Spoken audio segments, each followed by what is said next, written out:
Hello friends, स्वागत आहे तुमचं पुन्हा एकदा बाईट्स विथ प्रणू चॅनलमध्ये। आज बाईट्स विथ प्रणूमध्ये ना आपण अगदी इन्स्टंट असा पिझ्झा डोसा बनवणार आहोत। जेव्हा घरी इडलीचं थोडंसं बॅटर उरतं आणि मग इडली बनवायचा कंटाळा येतो किंवा मुलांना काहीतरी वेगळं आणि चमचमीत असं खायचं असतं, पण आपल्याला तितकंच हेल्दी असं काहीतरी बनवायचं असतं, त्यावेळी तुम्ही ही रेसिपी डेफिनेटली ट्राय करू शकता।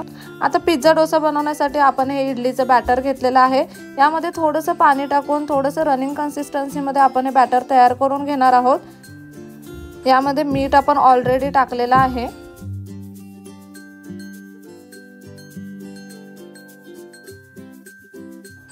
एक्झॅक्ट ह्या कन्सिस्टन्सीमध्ये आपल्याला बॅटर लागणार आहे।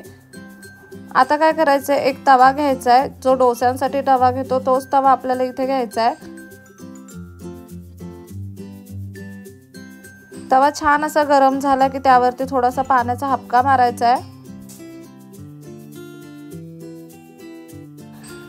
आणि आता यावरती ना थोडासा जाडसर असा डोसा आपल्याला करून घ्यायचा आहे। इथे गॅसचा फ्लेम आपण बारीक ठेवलेला आहे। एरवी जसा डोसा बनवतो ना तसाच डोसा बनवायचा, फक्त थोडासा जाडसर असा बनवायचा आहे, कारण यावरती आता आपल्याला टॉपिंग्स टाकायचे आहेत। त्यासाठी घरामध्ये ज्या काही सुरलेल्या भाज्या असतील त्या सगळ्या आपल्याला आता टॉपिंगसाठी वापरायच्यात। सगळ्यात पहिल्यांदा तर इथे आपण पुदिन्याची चटणी बनवली होती, ती पुदिन्याची चटणी लावून घेऊयात। हे सगळं ऑप्शनल आहे, तुमच्या आवडीप्रमाणे तुम्ही इथे सॉस, टोमॅटो सॉस वगैरे सुद्धा लावू शकता। आपण इथे पुदिन्याची चटणी लावलेली आहे आणि त्यानंतर शेजवान चटणी होती घरी, ती इथे घेतलेली आहे। डोस्यावरती ना हे सगळं व्यवस्थित स्प्रेड करून घ्यायचं। त्यानंतर यावरती बारीक चिरलेली शिमला मिरची, टोमॅटो आणि कांदा आपण टाकणार आहे।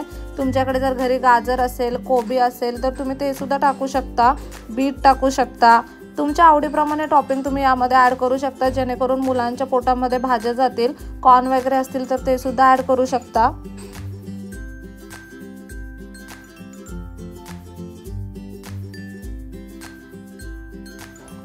आता यावरती अगदी भरभरून असे चीज टाकणार आहे आपण।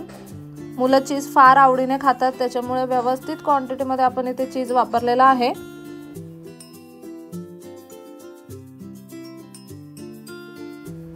हे टॉपिंग्स वगैरे टाकताना किंवा चीज वगैरे टाकताना गॅसचा फ्लेम एकदम बारीक ठेवायचा आहे आपल्याला।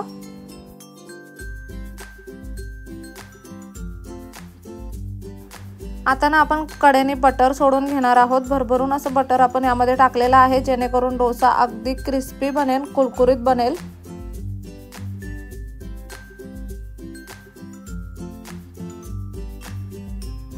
यावरती ना आपण झाकण ठेवूयात आणि साधारणतः 2 मिनिटांसाठी एक वाफ काढून घेऊयात, जेणेकरून ह्या ज्या भाज्या आपण यामध्ये वापरलेल्या आहेत त्या व्यवस्थित शिजल्या जातील।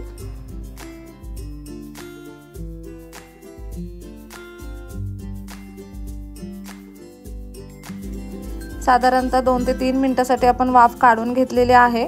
भाज्या एकदम बारीक कट करून घ्यायच्या, म्हणजे त्या लगेच शिजल्या जातात। आता फक्त मिनिटभर हा डोसा आपण बारीक गॅसवरती असाच ठेवून देणार आहे, म्हणजे त्याचा जो बेस आहे तो सुद्धा एकदम कुरकुरीत असा बनेल।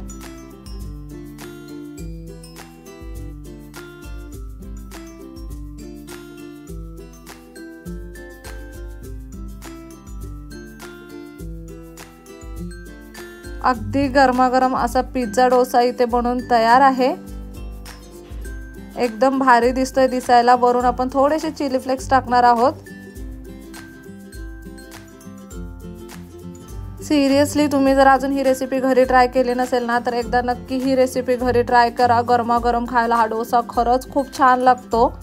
बाहेरून तुम्हाला विकतचा पिझ्झा बेस वगैरे आणायची काहीही गरज नाही। अगदी घरच्या घरी हेल्दी असा पिझ्झा डोसा तुम्ही बनवून खाऊ शकता। खूप यम असा बनतो हा वाला डोसा। तुमची मुलं खूप जास्त आवडीने खातील। अतिशय सोपी आणि खूप चविष्ट अशी ही रेसिपी आहे।